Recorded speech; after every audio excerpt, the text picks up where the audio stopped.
Alô, amigos, bem-vindos ao Gente que Fala ao vivo, de meio-dia a 1 pela Rádio Trianon, AM 740 São Paulo, Rádio Universal, AM 810 Santos e AltV, www.altv.com.br, com reapresentação às 6 horas da tarde. Nosso site www.gentequefala.com.br, nossa página é Facebook/programa Gente que Fala, o Twitter @Gente que Fala M, o WhatsApp é São Paulo 11 974012235. O telefone é à sua disposição, também é São Paulo 11 50526622. Participando desta edição de Gente que Fala, coordenadora da campanha Santa Energia da Santa Casa de São Paulo, Ana Maria Arocha Abdala. Ana Maria, que bom tê-la aqui. Muito obrigada. Prazer tê-la aqui. Prazer também. Também a jornalista, a apresentadora Amália Rocha. Que alegria te reencontrar, Amália. Obrigada. Oi para você, obrigada pelo convite. Mais uma vez eu aqui, eu adoro participar do programa. Muito bom. Também conosco o advogado Hermes Barbosa, que é presidente da Federação das Associações dos Advogados do Estado de São Paulo. Doutor Hermes Barbosa, prazer tê-lo aqui. Prazer todo meu, com grande alegria que mais uma vez participo aqui do programa Gente que Fala, hoje sob o seu comando, né? Participei algumas outras vezes ainda no endereço anterior, e dizer que a equipe aqui é de alto nível. Estive hoje reencontrando a doutora Ana Maria, né, que faz esse trabalho maravilhoso, a jornalista Amália e o nosso coronel aí da Polícia Militar, já começando a dizer, não é tão sofrido porque as coisas estão difíceis por lá, e principalmente para a população, mas é um prazer. Doutor Hermes, é Federação das Associações dos Advogados do Estado de São Paulo. Exato. É FADESP. FADESP. Tem que me arriscar aqui nos... Coronel PM, advogado piloto, Roberto Alves dos Santos. Prazer tê-lo aqui, coronel. Prazer é todo nosso de retornar a essa casa, na realidade, esse cenário espetacular, né, em que as informações alcançam o interesse da comunidade. Isso é muito importante. Eu anuncio como coronel, mas já da reserva. Já da reserva. Comissão da Verdade responsabiliza 377 por crimes na ditadura. O relatório final da Comissão Nacional da Verdade, entregue ontem, aponta 377 responsáveis pela prática de tortura e assassinatos durante a ditadura militar. Segundo o documento, a identificação foi feita com base em documentos e depoimentos de vítimas e agentes que participaram da repressão. A comissão não tem poder para punição, mas recomenda que os agentes sejam processados. A presidente Dilma Rousseff, que chorou ao recebê-lo, disse que o relatório é um respeito à verdade histórica. Ana Maria, Amália, doutor Hermes, coronel Roberto, pode ser? Claro. Na minha opinião, quanto mais a gente conhece os fatos, mais fica quase que impossível repeti-los, né? Então, e o que eu achei interessante, a Comissão da Verdade, nesses quase 3 anos de trabalho, acabou voltando à tona esse tempo da ditadura militar, e os jovens de hoje, que não viveram como a gente viveu aquele período, acabam tendo a oportunidade de saber mais sobre a história, mais profundamente. Muitos nem sabem. Nós vivemos, eu tive, não digo privilégio, mas eu vivi a minha infância durante os anos da guerra. Não foi privilégio nenhum, mas eu vivi, lembro bem dos fatos, né? E agora, eu concordo com a Comissão da Verdade que não dá para perdoar. Ou seja, você pode... você pode perdoar, mas você não pode esquecer o que a ditadura fez. É isso. Você perdoa, mas não esquece. Agora, acho difícil o Supremo voltar a rever a lei da anistia, né? Já teve, em 2010, o Supremo rejeitou essa revisão da lei da anistia, mas muita coisa horrenda, né? Tortura e tudo isso foi cometido durante os anos de ditadura, esses anos que a gente não gosta de lembrar, mas que é preciso para as pessoas não repetirem. Isso vale para as pessoas que pedem a volta dos militares nas ruas, né? Sim. E também vale para aqueles que querem calar a imprensa independente, a nossa imprensa independente. Então, vale para um lado e vale para o outro também. O que eu acho que faltou também, assim, só se falou nos militares e nas torturas cometidas pelos militares, crimes contra a humanidade.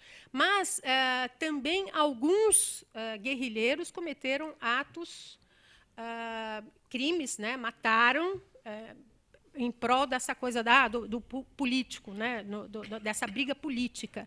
Isso nem cogitaram. Também eu acho que tem que valer para os dois lados, né? Concordo perfeitamente com você. Isso, eu estava exatamente pensando isso. Só se fala dos militares, mas a guerrilha também cometeu crimes, né? Isso nem se cogitou. Então, eu acho que tudo tem que valer, tem 2 pesos, 2 medidas, tudo tem que valer para os dois lados. Isso eu discordo da Comissão da Verdade, mas eu concordo em muitos outros fatores que eu falei aqui, além de Eu estou quase que impaciente aqui ouvindo a jornalista e feliz. Posso só Pois não, claro, sem dúvida. Ana Maria, por favor, você estava... ela eu concorda vivi comigo essa nisso, época. né? Eu era universitária nessa época e acompanhei de perto, muito de perto, excessos dos dois lados. Uma guerra civil. Foi uma guerra civil em tamanhos menores, mas concordo perfeitamente com você. Agora, se houve anistia para os dois lados. Nós não podemos, como você disse, ter 2 pesos e 2 medidas. Tem que ficar tudo isso na história, uma história completa. Para que não se repita. De um lado só. Claro. A história completíssima. Tem. Mas agora, para que mexer? Vamos deixar quieto, foram anistiados, pronto. Não vamos cutucar mais. O Supremo já está acabou revendo essa então, questão e disse não. Não vale mais, não é lei. Como é que fica isto? Não é? Estão anistiados, pronto, acabou. Só que fique registrado na história. Isso, para que não se repita. Perdoar não é esquecer, como eu falei. Exatamente. E só um minutinho, revanchismo também, eu acho que não cabe nesse momento. Nós estamos passando por tantas dificuldades, né, em vários planos, quer dizer, não cabe nessa hora um processo de revanchismo nesse país que está com tantos problemas a serem resolvidos. Doutor Hermes, eu interrompi porque eu ia acrescentar o que a Amália se referiu. A anistia está aí. Então, se formos mexer nisso, vamos mexer na anistia. A ilustre jornalista Amália, né? Ela fez uma colocação muito bonita. Falou aí que era amordaçar a imprensa. Eu acho que a imprensa e os advogados e tal, a sociedade civil organizada, que tem um peso fundamental nesse pacto político que foi realizado, porque a anistia mais nada do que um pacto político. Ou seja, é um pacto para o esquecimento de ações de parte a parte. Não se discute aqui o que estava correto, se era do lado do Estado, do aparelho do Estado, ou se era do lado dos terroristas. Porque se nós formos abrir essa discussão, simplesmente as feridas começarão a sangrar. E a própria senhora presidente da República teria que responder pelos assaltos, pelos assassinatos e uma série de coisas. Então, eu acho que o pacto, já que foi realizado pela sociedade brasileira e já teve o aval recente da mais alta Corte de Justiça do país, é simplesmente pelo esquecimento daquilo traumático, obscuro, negro que ocorreu, os fatos que ocorreram na história brasileira. Só que, com relação à Comissão da Verdade, eu acho que o trabalho maior é não deixar no esquecimento. E eu acho que essa matéria tem que ser recorrente, tem que estar sendo discutida, não para responsabilizar A, B ou C, simplesmente para que os jovens, e nós que já passamos e vivenciamos aqueles momentos terríveis, não deixamos cair no esquecimento para que não se repitam mais aqueles fatos, para que as famílias não estejam hoje ainda procurando seus entes queridos, e que sejam encontrados e que tivesse uma abertura maior, que o próprio regime abrisse para dizer efetivamente o que aconteceu. É porque somente com a verdade nós poderemos construir um país melhor, não tentando buscar punir quem quer que seja, quando já houve, insisto, o Pacto Federativo. É essa a minha posição. Roberto, você é muito jovem, mas se eu anunciasse a tua patente naquele momento, como a Amália se referiu, tremia todo mundo. Não era isso, Amália? É verdade, é verdade. Eu fico feliz aqui de contemplar... Você é da PM, mas a patente assustava naquela época todos. Na realidade, quando se fala em militar, quando eu ingressei na atividade policial militar, os resquícios da ditadura, porque eu sou da década de 60, nascido, convivi, mas como jovem não tão empenhado nesse conhecimento político, administrativo. E o jovem de hoje também não é. Nós temos mais informação, mas não temos essa cultura nem na formação, na escola, não se trata desse assunto. A política é muito maltratada e, como tal, nós não temos reminiscências históricas. A nossa história é mal contada, desde o descobrimento. Então, qual é a verdade que nós estamos contando para essa juventude? Nós estamos transformando em mocinhos e bandidos, como é muito peculiar para o jovem assimilar. Mocinho e bandido, um lado é bom, um lado é ruim, não é. Dos dois lados nós temos excessos, e todo excesso é punível. Mas seja ditadura militar, seja ditadura civil administrativa, ela é corrosiva para a população, e quem paga sempre é o povo. E a história é contada da forma com que os políticos, infelizmente, que os governantes querem que seja contada. Eu convivi com várias histórias nesse período, e eu tenho uma confusão mental de quem é certo e quem é errado nesse contexto. Eu participo de uma atividade que foi recriminada quando eu ingressei na corporação. Ser policial era... Nossa, não pode falar. A população tinha uma cultura retaliadora ao militar. Isso veio se transformando. A própria população é que vem modificando esse quadro. E hoje eu sou aceito naturalmente numa bancada com jornalistas, que seria algo inviável, com professores, com políticos, qualquer que fosse a cultura. O militar era resignado a um terceiro plano. E nós temos formação. Disse que tua patente assustaria. Assustaria.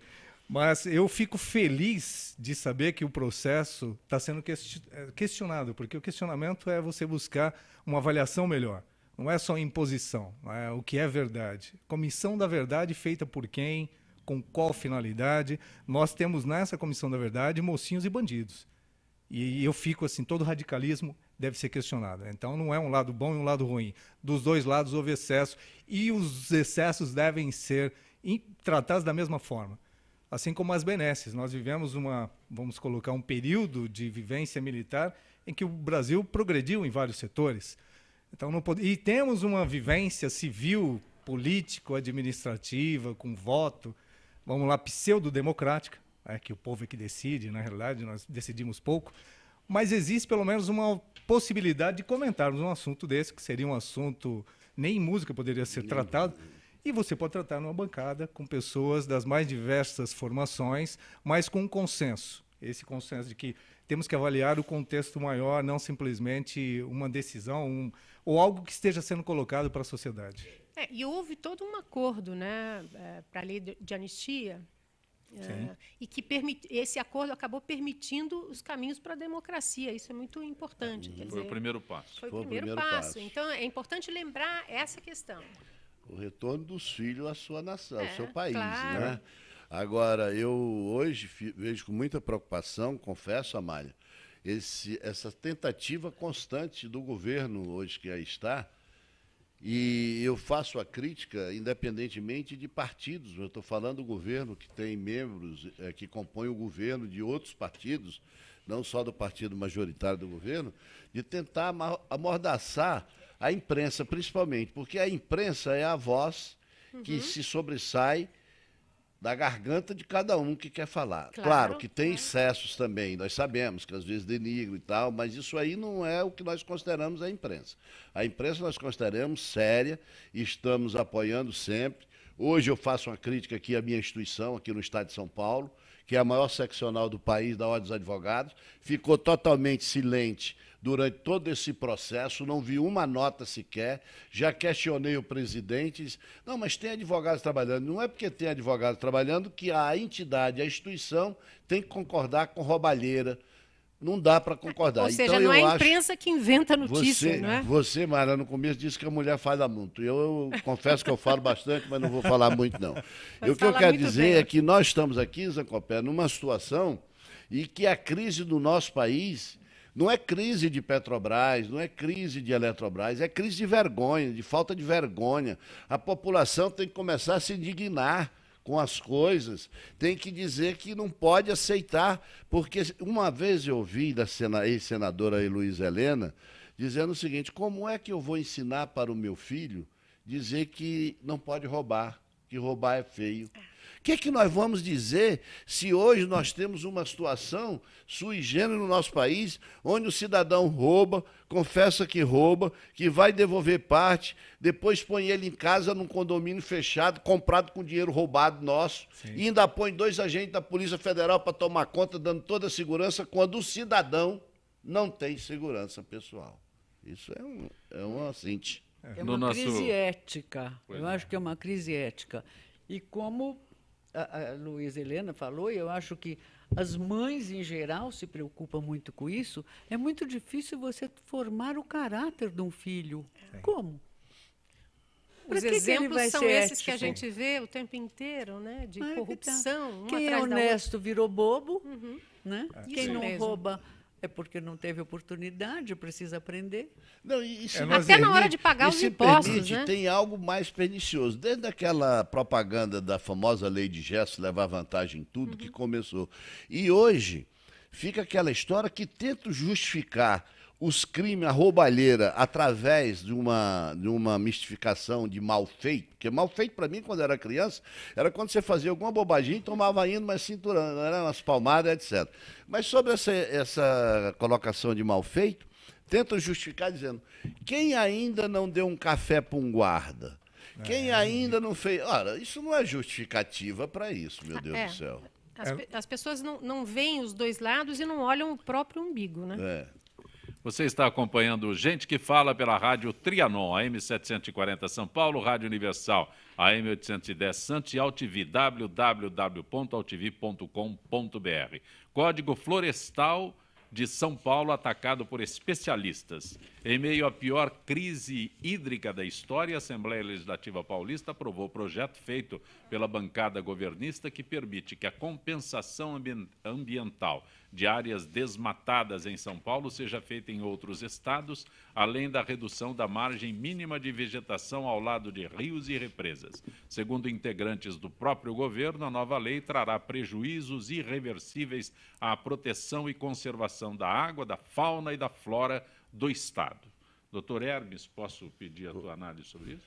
Pode. Eu até peço já, vede aqui aos telespectadores e aos colegas de bancada, porque todas as vezes que eu venho para o programa, eu venho me concentrando, dizendo, eu prometo que eu vou ficar calmo, sem nada. Mas quando chegam os assuntos são tão palpitantes que eu acabo ficando tão irritado que aí... Mas vocês, por favor, me desculpem, né? Mas com referência a essa questão da água, o que também se lamenta é a falta de investimentos, porque os últimos investimentos já fazem 40 anos, 30, 40 anos, e hoje colocam a culpa só em São Pedro, e quero que chova lá na Cantareira e não chove. Chove lá no Tatuapé, chove lá na Zona Leste, alaga tudo, menos lá na Cantareira. Então, eu entendo que... O GPS da Zona Leste de São Pedro não está bem ajustado, pelo menos ele está querendo dizer que não vai colaborar. E eu acho o seguinte, a partir do momento que o cidadão, a cidadã, o homem, ele começou a tratar mal a natureza, ela está devolvendo agora. Porque quando fala que o rio enche, não é que o rio enche. O rio está no seu leito natural. O homem foi que encheu o rio, o homem foi que avançou na margem do rio. Porque se tivesse respeitado as margens, não teria enchente, porque quando viesse ela iria para a margem, ficaria natural. Só que foram encolhendo, foram colocando asfalto que não tem vazão, mas não o tem Tietê, nada. Desde Prestes Maia, não tem mais o seu percurso original. Seu percurso, então tem que encher. Retificar, a água não tem como... Não tem que sair, não tem para onde ir. Então, isso só se resolve realmente com tecnologia, com infraestrutura e com vontade política, não com conversa, porque conversa está todo mundo cheio. E quando eu critico lá o poder central, eu critico aqui o poder estadual, que não tem nada a ver um partido com o outro, que é para dizer que eu não é que eu vim aqui só para atirar pedra, mas dizer que está 20 anos no governo e que agora que vai tratar, já tinha que ter tratado, né? Porque governar é eleger prioridades, e essas prioridades, água. E agora, via público, dizer que não está havendo racionamento d'água, que não falta água. Eu, por exemplo, moro ali em Guarulhos, perto do lado da FIG, e lá só tem água, um dia sim, um dia não. Aí, se vocês me perguntarem, você está tendo problema de água? Eu digo, não, eu não estou tendo. Por quê? Porque eu tenho uma caixa d'água grande e tem uma mulher que tem consciência e está racionando. Quando o dia que não tem água, não faz isso, não faz aquilo. Então não está faltando, mas que está havendo racionamento, a situação vai piorar, o eixo da terra está mudando, os especialistas estão dizendo e os nossos governantes estão brincando de dizer que falta São Pedro. Não, está chovendo, mas não aonde querem. E essa mudança é mundial, né? Essa questão climática, né? Você vê aí invernos muito rigorosos, aí de repente um verão assim de rachar, de quente. Então tem toda uma mudança. O clima de São Paulo mesmo, que era a terra da garoa, cadê essa terra da garoa? Que saudade dela, né? Que saudade dela. O clima ficava mais fresco, era ótimo. Agora, investimento, né? Claro que falta investimento. O problema é que as pessoas, os governantes, nós mesmos, aí eu confesso aqui o meu erro, a gente tem mania de pensar só no presente. Né? Não pensa no futuro.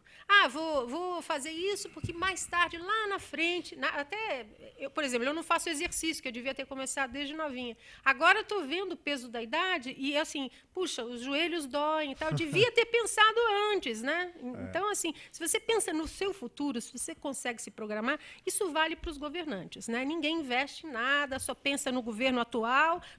Não vou fazer isso porque o próximo governo, se a gente não ganhar, não vai dar continuidade. Ou não merece meu plano. Dá para pensar. Então, se o propósito for a reeleição, é fácil de pensar. É um problema. Agora, nós cidadãos, tínhamos que pensar melhor em quem que a gente elege. Aí você está falando aí da Assembleia Legislativa Paulista, que acabou aprovando aí essa questão, diminuindo a margem dos rios e tal. O que vai gerar? Mais seca, menos chuva. Né? Nós estamos com um problema sério, que há muitos anos nós não enfrentávamos no Brasil inteiro.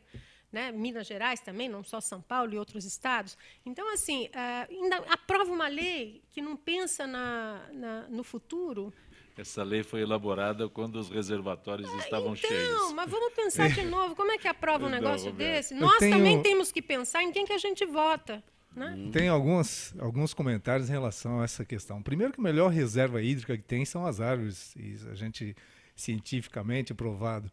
Então, não tem tecnologia que substitua a natureza. Claro. Não adianta investimento em tecnologia, porque ela é limitada sempre aos recursos naturais. Nós temos que ter a natureza. Então, quando você tem uma lei, e o Brasil é o país que tem a maior quantidade de leis do planeta, se lei resolvesse, nós seríamos o melhor país do mundo. Teríamos uma qualidade de vida, um IDH maravilhoso, mas não é lei, não resolve. A lei resolve o problema momentâneo de quem tem que... a responsabilidade. Para fugir de improbidade, nós temos isso em todas as escalas. Né? Os setores, infelizmente, buscando justificativa para os seus atos ou para a falta de responsabilidade nos seus atos. Então, nada vai substituir a natureza. Toda legislação que afrontar ou confrontar esse tipo de coisa, quer dizer, eu deixo de resolver o problema aqui e repasso o problema para o outro. O Brasil inteiro está faltando gestão em todos os setores. Nosso problema não é de investimento, não é de recurso, é de gestão. São pessoas que não têm compromisso com ética, com moralidade, com princípios essenciais. E nós podemos voltar aí, antes de criticar só o setor público, a nossa meia-culpa.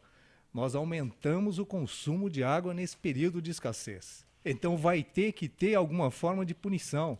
Não é possível ainda que nós, enquanto cidadãos, permitamos que outros cidadãos estejam jogando água fora. E isso aumentou o consumo. Como é que pode, no momento de racionamento que deveria existir, porque racionar não é tirar, é distribuir de forma mais organizada, se as pessoas não sabem usar, eu tenho que racionar. É como dar dinheiro para o filho. Coronel, já que você está gastando demais, eu vou diminuir. Coronel, em pleno período eleitoral, agora tudo bem, mas há 2 meses atrás era impossível se projetar isso daí. O que acontece é que nós vivemos em processo eleitoral. A Amália acabou de fazer referência a isso. Né? Nós vivemos em constante, já está se preparando para a candidatura a prefeito, a vereador. Nós não saímos desse processo e é só de interesse. Por isso que eu digo que a nossa democracia ela é mascarada, porque eu não falo, você não fala.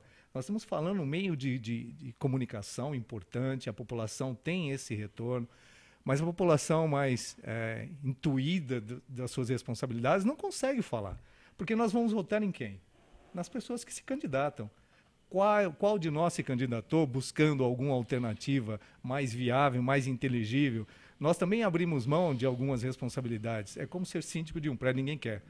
Quando ninguém quer, eu assumi porque não tinha mais ninguém. A responsabilidade começa dentro de casa. A educação.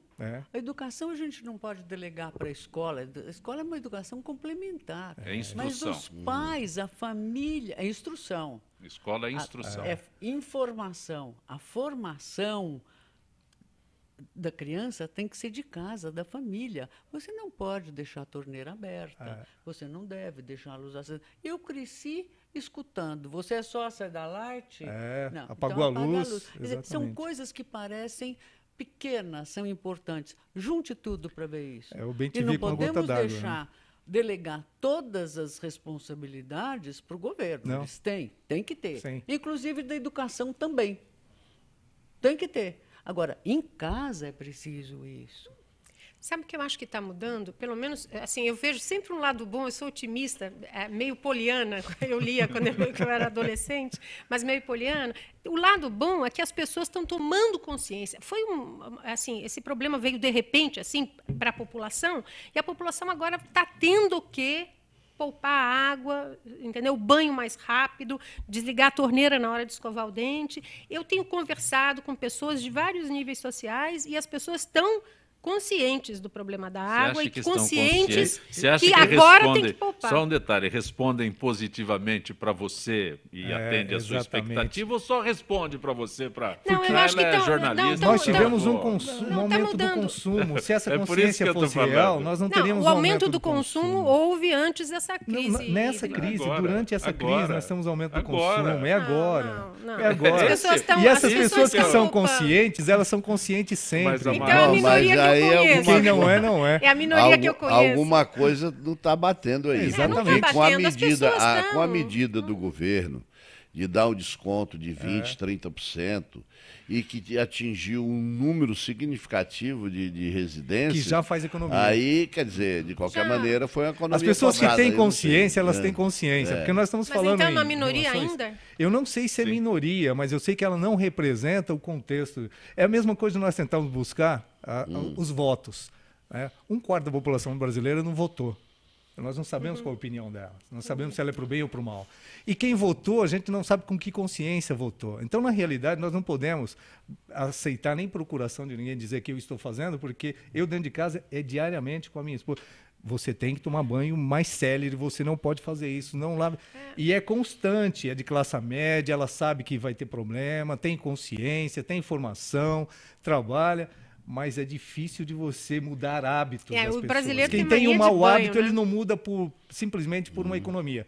Em vez de pagar 150, estou pagando 130. Ele não muda por economia. É a consciência que faz a pessoa mudar sem esperar nada em volta. Simplesmente ter água. E essa mania do brasileiro, Coronel, de limpeza, de tomar tanto banho. Veja só, é exagerado também. É exagerado e a gente tem esse hábito. Mas acontece o seguinte, por exemplo, quando houve a determinação, a norma que tinha que usar cinto de segurança... Era um Deus nos acuda, ninguém usava cinto de segurança. Se não tivesse multa, nós ainda estaríamos com ela. Mas acontece que hoje todo mundo automaticamente... Se não tivesse a multa, o celular, o maior motivador de acidente de trânsito é o celular. E tem campanha, tem ciência, tem médico. Mas tem multa também, hein? Mas se a multa... Veja, até o momento da pessoa sentir, ele não deixa de usar. Não é consciência, é imposição praticamente. Tem que ser uma multa mais alta. Mas se não tem jeito, tem que ser alguma forma. A água não tinha que dar desconto para quem economiza. Exatamente, tinha que punir quem não economiza. Multa para quem gastar mais de X. Mas como o senhor mesmo disse, Coronel, a história do Brasil... Basta ler o Laurentino Gomes para ver que contaram tudo errado, né? Sim. Aí ele contou outra história, mudou a história, vai contar depois. Eu preciso ir para o intervalo, mas a Ana Maria me fez lembrar. Você é sócio da Light? Você não ouvia isso? Muito. Você está acompanhando Gente que Fala pela Rádio Trianon, AM 740 São Paulo, Rádio Universal, AM 810 Santos e AltV, www.altv.com.br. Retornaremos em instantes.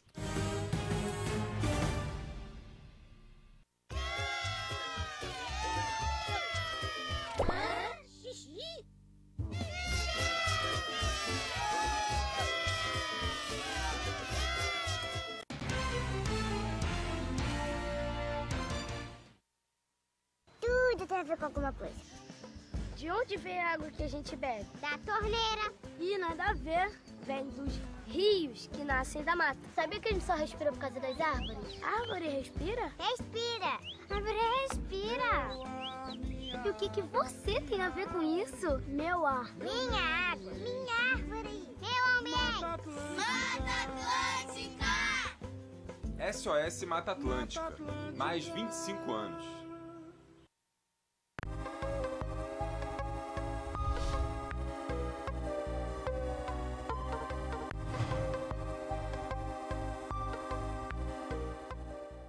A Câmara de São Paulo convida você para debater o Orçamento 2015. Ele vai ajudar a melhorar a nossa cidade. Será a sua chance de indicar os investimentos necessários em seu bairro, como mais recursos para a saúde, transporte público, moradia e lazer.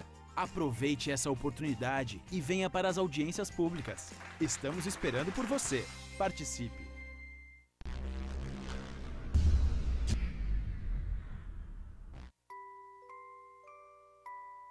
As nossas recordações são os nossos maiores tesouros. Carregamos durante toda a nossa vida.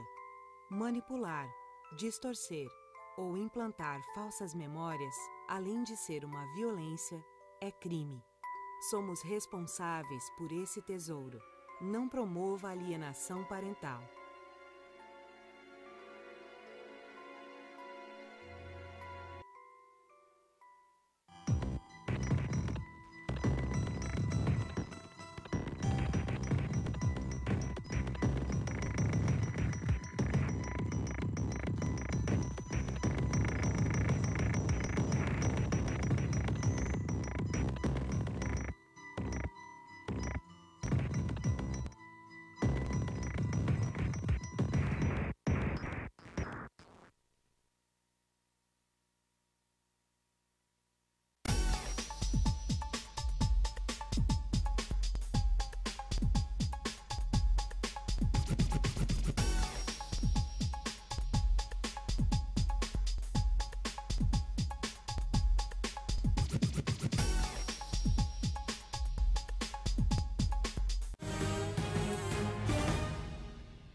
Você está acompanhando Gente que Fala pela Rádio Trianon, AM 740 São Paulo, Rádio Universal, AM 810 Santos e AltV, www.altv.com.br, com reapresentação 6 horas da tarde.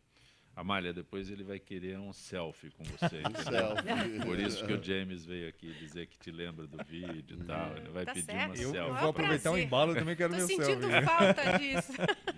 O nosso contato agora com Zilka Fialho, que é gerente de marketing da FIPESP. Vamos falar sobre acupuntura. A FIPESP oferece dezenas de serviços aos associados, entre eles a acupuntura, uma especialidade da medicina tradicional chinesa que ajuda a equilibrar a energia vital da pessoa. O Zilka, quais os tipos de doenças mais comuns que podem ser tratados com essa terapia, Zilka? Boa tarde, Zancopé. Boa tarde, ouvintes e debatedores.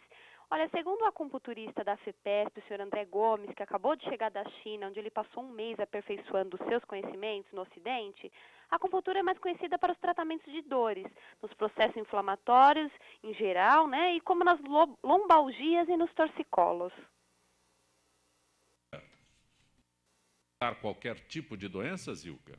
Sim, pode, mesmo as mais graves que estão passando por tratamentos pesados pela medicina tradicional. Nesses casos, é comum se instalar o quadro de tristeza, ansiedade e depressão, situação em que a acupuntura é de grande ajuda ao paciente. E a acupuntura pode prevenir doenças? Sim, pode, desde que seja de ordem psicoemocional, é possível diagnosticar os distúrbios energéticos e tratá-los antes que sejam somatizados pelos órgãos e glândulas, evitando que as doenças se manifestem no corpo físico. Eu vou pedir a você que forneça informações a quem está interessado e pode se utilizar desse serviço que a FIPESP oferece. Claro, os interessados podem obter mais informações na nossa coordenadoria social, que se encontra na rua Venceslau Braz 206, no centro de São Paulo, ou ainda pelo site www.afepesp.org.br/social. ou nos telefones 11 3293 9592 ou 9574. Para reafirmar, Zilka, a acupuntura, portanto, é uma das especialidades que a FIPESP está oferecendo aos seus associados, ok? Isso mesmo. Fialho, grato pela tua participação no nosso Gente que Fala. Temos já um encontro marcado para a semana que vem, tá bom? Exatamente. Você está acompanhando o Gente que Fala, um registro sobre o Bazar de Natal do projeto Gente é para Brilhar, que oferece àqueles que ainda não compraram seus presentes de fim de ano uma promoção voltada para ação beneficente em favor das crianças da paróquia Sagrada Família. O evento ocorrerá nos dias 13 e 14 de dezembro, sábado e domingo, das 10 às 18 horas, sendo que no domingo haverá ainda um almoço comemorativo. A paróquia Sagrada Família fica na rua Francisco de Moraes, 320, esquina com Américo Brasiliense, na Chácara Santo Antônio. Conosco hoje no Gente que Fala, o advogado Hermes Barbosa, a coordenadora da campanha Santa Energia da Santa Casa de São Paulo, Ana Maria Arocha Bidala, a jornalista apresentadora Amália Rocha e o coronel PM Roberto Alves dos Santos, coronel da reserva, também advogado, piloto. Sim. Consegue exercer todas essas Psicólogo. atividades? Um pouco. Tem mais ainda? Eu sou psicólogo também. Mas eu fui muito eclético. Eu sou de uma época que estudar era um grande investimento e eu estudei. E hoje você colhe alguns lucros, né? Financeiramente não se ganha nada. Mas ainda pilota? Piloto, dou instrução ainda na área de aviação. É piloto? Piloto de helicóptero e de avião. É isso que eu ia fazer. Dos dois? Dos dois, mas preferencialmente de helicóptero, né? A maior vocação é para o helicóptero. Em parceria com a Eletropaulo, a Santa Casa de São Paulo está ampliando a campanha Santa Energia, na qual recebe doações através da conta de luz.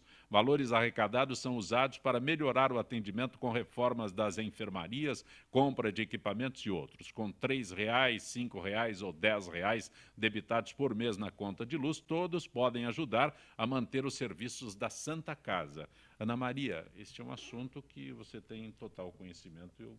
Pois é, eu não era sócia da Light, mas agora a Eletropaulo, que substituiu a Light, fez uma parceria com a Santa Casa. E isso é muito bom, porque através da conta de luz as pessoas podem doar. Eu estou pedindo só R$ 3, 5 ou R$ 10,00, não mais que isso. Todos os meses debitado na conta de luz da Eletropaulo e ela repassa integralmente para a Santa Casa. Existem outras campanhas, mas eu tenho um carinho especial por essa, porque justamente todo mês pinga um dinheirinho. Se um dá 3, outro dá 5, outro dá 10, o volume de usuários da Eletropaulo São Paulo é mais de 6 milhões. Quer dizer, se cada um der R$ 5,00 ou 10... Se der 1 milhão, dá mais de 6 milhões. Nossa! Todo mês pinga isso. É fácil, porque você não precisa pegar boleto no banco, não precisa doar, nada disso. Vem na conta, paga a Eletropaulo. Mas como eu faço para a doação? Como eu faço para participar diretamente? Existe um site que é www.santacasasp.org.br/Santa Energia. Ou tem um outro que eu acho até mais interessante, porque ela mostra todas as maneiras que a pessoa pode ajudar a Santa Casa. Quem não é assinante da Eletropaulo pode ajudar de outra maneira. www.santacausa. santacausa.org.br. Entra na internet, hoje em dia todo mundo sabe mexer na internet. Acesse esse site, aparece todos os caminhos que você pode usar para ajudar a Santa Casa. Você fez destacou aí, toda doação vai direto para a Santa Casa? Toda vai direto para a Santa Casa. A Eletropaulo repassa, se eu doar os R$ 3,00 mínimos aqui vem que eu posso... debitado na sua conta de luz e ela repassa para a Santa Casa. É importante falar um pouco do que a Santa Casa está precisando, né? Ou seja, tudo. até para as pessoas... Tudo. Investir em tudo. Ana Maria então, esse dinheiro vai ser muito bem-vindo. É importante que as pessoas participem. Eu vou anotar o site. Sabe o que acontece? A Santa Casa recebe milhares de pessoas todos os dias. Não bloqueia ninguém. é um hospital filantrópico, quer dizer, não custa nada para o paciente, mas existe um custo enorme para o hospital, porque tem luvas, seringas, aparelhos que tem que ter manutenção. A Santa Casa tem aparelhos sofisticadíssimos de ressonância, de tomografia, centros cirúrgicos. Tem um custo, funcionários, lavanderia, médicos, tudo custa. Quer dizer, não aparece para a população isso, mas o custo é imenso. E ela recebe pouco do SUS. Ela recebe pouquíssimo. Tem gente que diz, nossa, Santa Casa é rica, tem um monte de... Tem, os aluguéis são defasados. Com relação ao patrimônio que a Santa Casa tem e deveria ter aí uma sustentação, mas é muito pouco. Não tem. A despesa é muito maior que a receita. É esta a nossa realidade. Quer dizer, a nossa não, é que eu abraço com amor a Santa Casa. Eu não trabalho na Santa Casa. Eu faço isso pela Santa Casa para ela poder atender a população de São Paulo. Ana Maria, é recente essa campanha de doação pela Eletropaulo? Olha, essa doação da Eletropaulo foi criada há uns 2 anos. Só que ela não decolou por falta de... A divulgação não foi boa. Sabe? Não foi eficaz. Então, eu cheguei à conclusão que precisava fazer isso boca a boca. A gente conversa com as outras pessoas, explica. Então, eu pedia para cada pessoa, dava um folhetinho, tem um folhetinho também que podem pegar em todos os postos Eletropaulo. Dava um folheto para a pessoa e dizia assim, você vai, por favor, contribuir com 3 ou 5 ou 10 reais, não quero mais que isso, deixo bem claro, mas vai ter que pedir para mais 5 pessoas. E nós vamos fazendo isso numa progressão geométrica. É o famoso bocalmente que funciona. O bocalmente, lembra do Chacrinha? Sim. Então, é o método Chacrinha de comunicação. Parabéns pelo seu trabalho. Muito obrigada. Estou esperando que vocês me ajudem. Não, eu já vou anotar aqui. Tem que dar uma pitada nisso, porque trabalhando no piloto de helicóptero, trabalhando no resgate da polícia, o destino mais confiável, nós temos 2, HC e Santa Casa. Era Santa Casa. Só que o heliporto de lá vai voltar a funcionar. Eu queria falar. Nós tivemos o uso contínuo e você não dá para fazer programação sobre emergência, sobre doenças graves e tudo desembocava na Santa Casa, tudo até hoje. Teve que suspender, inclusive, essa atuação do helicóptero, que eram os 2 destinos que nós tínhamos. Mas é que ela falou, o heliponto não está... Ele teve que ser desativado por um período, dentro do período aí de reformas que teve que passar, de revitalização, de regestão de muitas coisas. Exato. Uma das atividades foi a impossibilidade de utilização do heliponto. E vai ser reativado. Vai ser reativado e a polícia e a população agradece 100%. Então, essa contribuição singela mesmo, 3, 5 ou 10 reais, é singela, diante do gigantismo e do retorno. Com 3 reais, olha, não há hospital particular em São Paulo que dê o atendimento que a Santa Casa sempre preservou para a população. Eu entendo o seguinte, eu já tive a oportunidade, participei num programa anterior com a doutora Ana e já tenho colaborado com isso também. Mas o que me chama mais atenção é que no país nós temos dinheiro para tudo. Há pouco aí o coronel falou que não é problema de dinheiro, de investimento, nada de gestão, é de gestão. Há pouco, um mês, 2 meses, nós passamos por uma campanha que o que se mostrava nos programas dos candidatos parece que está tudo às mil maravilhas. E a Santa Casa não tem dinheiro para atender.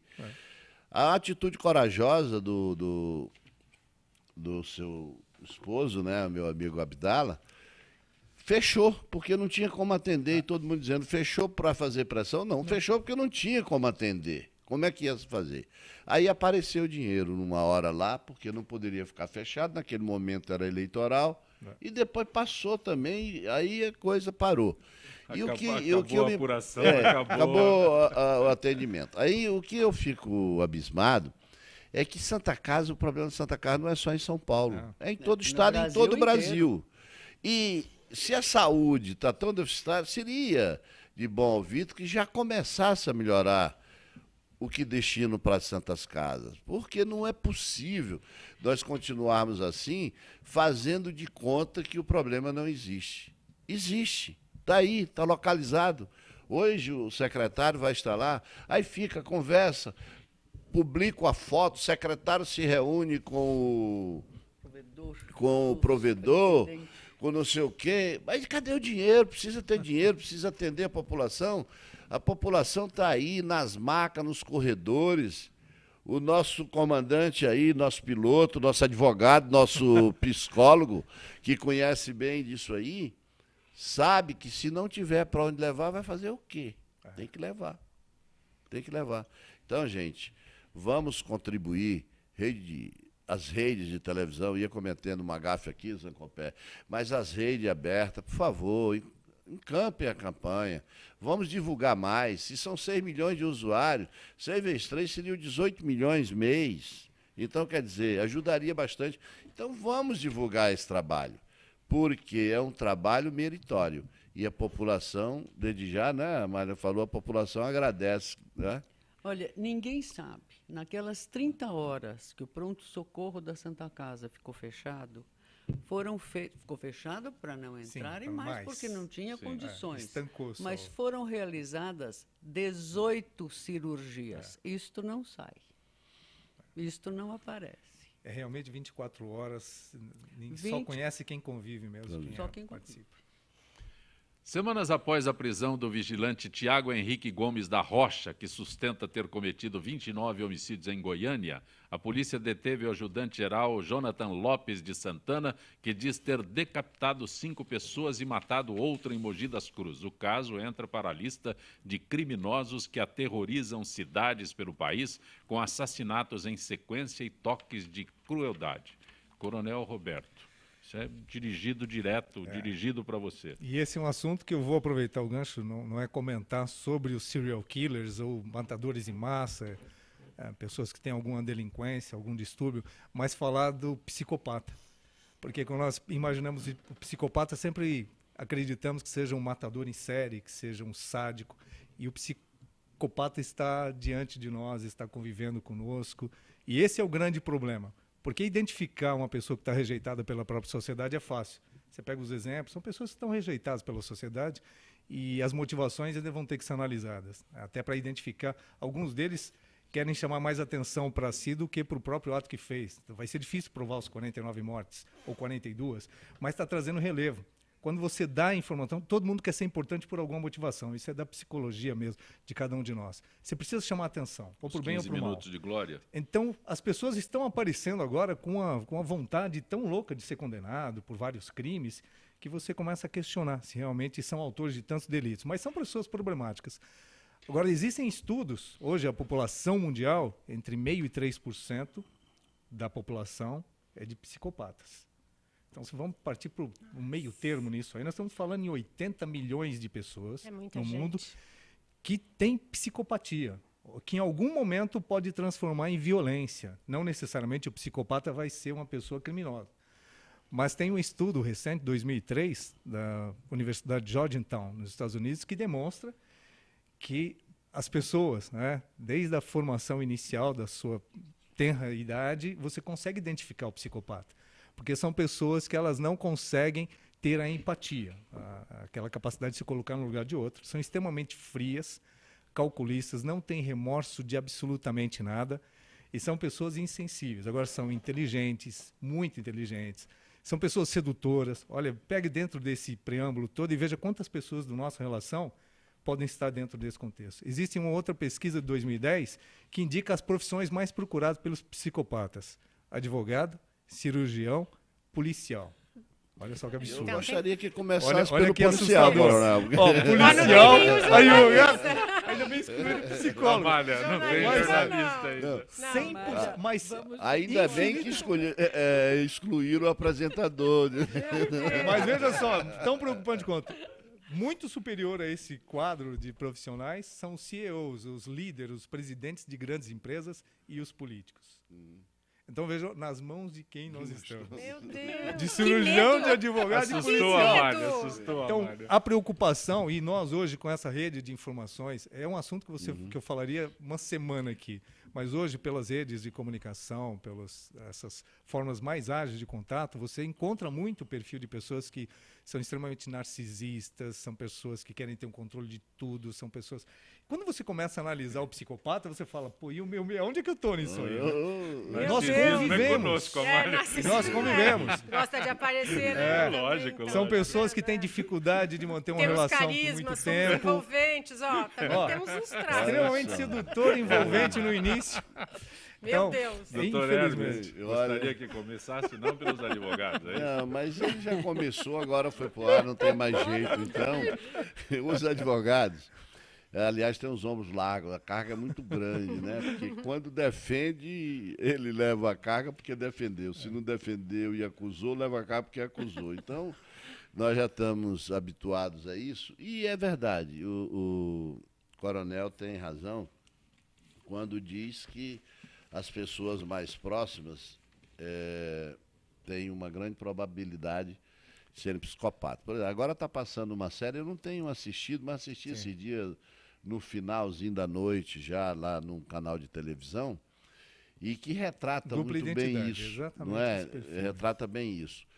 E com relação a essas pessoas que confessaram os crimes, nós estamos vendo um momento muito delicado, muito difícil, porque a droga em si, por si só, ela está conduzindo a juventude para um lado muito perigoso, muito perigoso.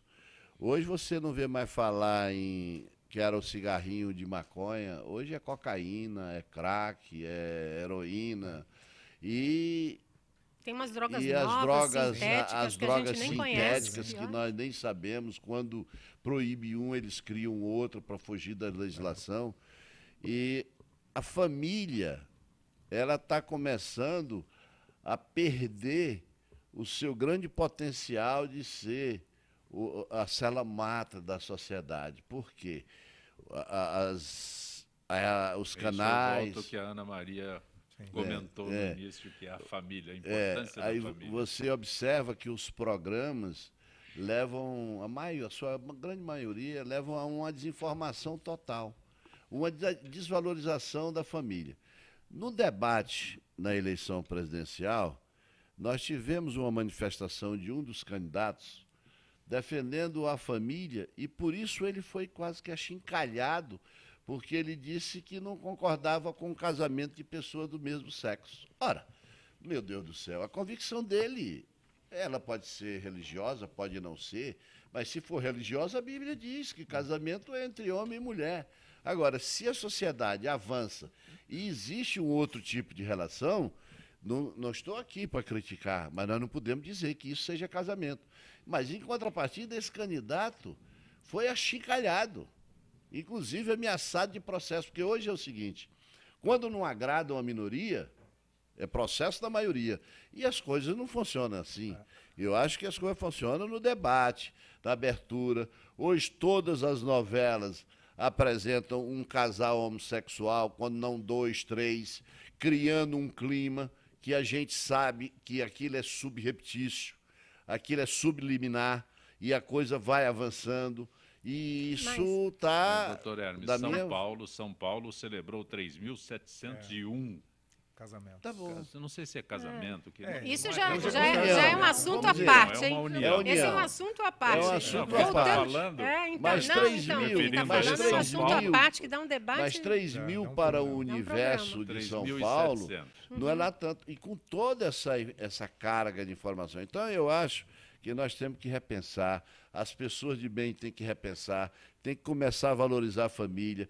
Quem tem as suas opções sexuais, nós temos que respeitar, mas não vamos dizer que isso é casamento, que é normal, porque eu não vou concordar. Eu não vou comentar isso, porque isso dá um debate. Dá um debate, mas é bom que a gente Vamos voltar para o vigilante aí, o vigilante Tiago de Goiânia. Vamos deixar para o próximo que eu até queria comentar, mas não vai dar tempo. E o assunto... Não é? Voltando aqui ao Tiago, o vigilante... E aquele outro, Jonathan, que é ajudante geral, né? Nós falamos aí em 2 casos assim com rigor, né, de crueldade, né? Assim, decapitar as pessoas, quer dizer, esse prazer que o ser humano, e muitos, e a gente vê um número maior a cada dia, de pessoas que têm esse prazer em fazer esse tipo de crueldade. Agora, o que eu queria dizer é o seguinte, a gente olha a pessoa e fala, esse daí deve ser uma pessoa de bem, só pela aparência. Essa né? é a grande preocupação, Eu fiquei tão impressionada, a cara do Jonathan eu não vi, não sei quem é, mas eu fiquei tão impressionada com esse Tiago, um rapaz tão bonito, sedutor, inclusive provocou no Facebook umas loucas, porque tem umas loucas, né? Que ficaram até falando, nossa, mas ele é todo interessante, sedutor, mandando, sabe, postando coisas absurdas. Da personalidade. E até hoje no mas sistema ele é um rapaz lindo, Quem lindo. mais recebeu cartas no sistema prisional até hoje foi o Maníaco do Parque. O Maníaco do Parque. Mas ele era sedutor. Ele era sedutor, mas não era tão bonito quanto esse Tiago. É um menino, um rapaz lindo. Thiago, hein? Lindo, que podia ser artista de cinema. O garoto do parque lá era feinho. Eu vou te contar uma coisa. Se eu parasse com a Mercedes-Benz, no último tipo, parasse qualquer ponto de ônibus, convidasse a menina, eu tenho certeza que ela não entrar. Não sei como é que um cara daquele consegue levar. Agora, só Ailton das Perdizes, diz aqui o Ailton.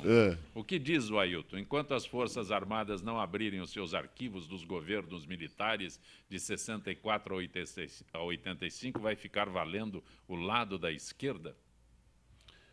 Não, eu acho que não. Eu acho que tem que abrir, sim. Tem que, se é para apurar e buscar a verdade, tem que abrir tudo para poder se saber o que efetivamente aconteceu no país naquele período. Agora, fechando isso aqui, eu só queria retornar um pouquinho. É que eu não tenho mais tempo. Não tem? Eu tenho o Império do Tempo. Do Tempo, é verdade. Ele chegou. Então, o Império do Tempo, mas dizer o seguinte, é que quando mostra-se na televisão o Estado Islâmico decapitando e aparecendo para o mundo todo, cria também a imagem na cabeça daquele psicopata que está, que o coronel dizendo, é o seguinte, eu preciso aparecer também, isso também é um perigo. Vera da Santa Cruz, Amália, qual a sua opinião sobre as novas apresentadoras e repórteres sendo lançadas pela televisão? Aí ela senta. Olha, tem sempre gente boa, inclusive Profissão Repórter mostra aí jovens jornalistas, né, fazendo um bom trabalho. Agora, eu venho aqui, já que abriu esse assunto, a Renata Vasconcelos está fazendo um belíssimo trabalho, excelente profissional. O jornal realmente elevou o Ibope com a presença dela.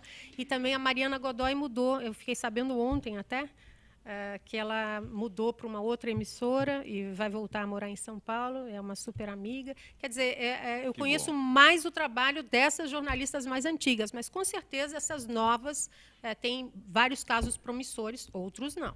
Ô Jaime, eu não tenho tempo para passar a tua pergunta aqui, porque eu quero que a Ana Maria Arocha Abdala repita para a gente como fazer para participar desta campanha.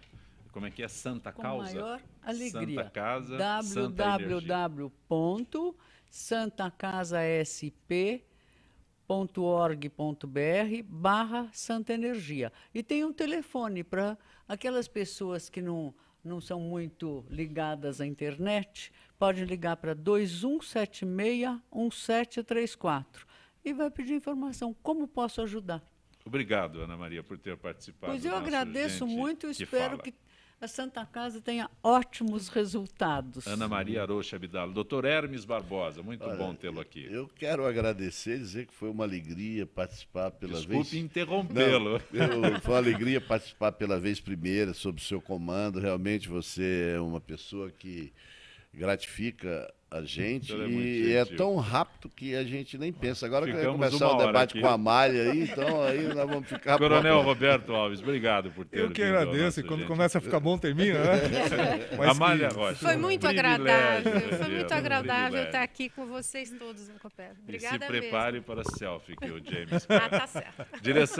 Gente que fala tem na direção-geral o jornalista Fausto Camunha, diretora de produção Ezenilda Salvato, redação Raela Brandão, Pedro Schiavon, na pauta José Carlos Sicarelli, produção cultural Ricardo Godoy, na rádio Trianon, Neildo Neres, Cléo Rodrigues Benebenê, na direção da Altivia Alberto Luchetti, na técnica James Eduardo Iago Matsumoto, Célio Teixeira, Arthur Endler. Estaremos de volta amanhã, meio-dia, na sequência Trianon Marcos Calazans. Grato.